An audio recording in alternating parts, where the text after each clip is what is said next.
ენერგეტიკის მინისტრმა კომპანია სოკარ ჯორჯია გაზის წარმომადგენლებთან ერთად მცხეთის რაიონის სოფელ ნაუზაში მიმდინარე გაზიფიცირების სამუშაოები დაათვალიერა.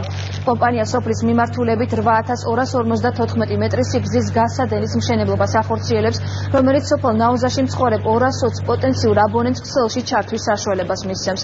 ენერგეტიკის სამინისტროსა და გაზგამონაწილებელი კომპანიების მიერ შემუშავებული გეგმის თანახმად, საქართველოს მასშტაბით 2014 წლის ბოლომდე 86,000-ზე მეტი ოჯახის გაზიფიცირება მოხდება. ამის შემდეგ იგეგმება 252 სოფლის გაზიფიცირება და ახალი ინფრასტრუქტურის შექმნაში 10 მილიონი ლარის ინვესტიცია განხორციელდება.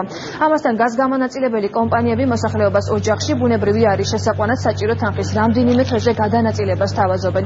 ენერგეტიკის სამინისტროსთან შეთანხმებით აღნიშნული თანხა წლიურად 25 ლარს არ უნდა აღემატებოდეს.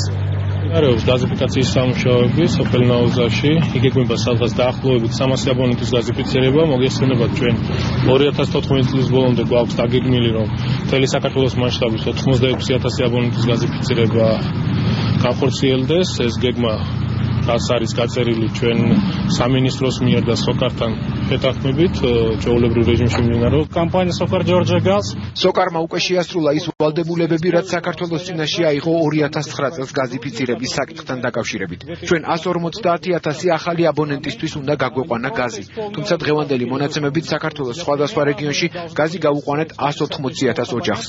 მოვალეობები შესრულებულია, მაგრამ ეს იმას არ ნიშნავს, რომ გაზიფიკაციის პროცესი შეჩერდება.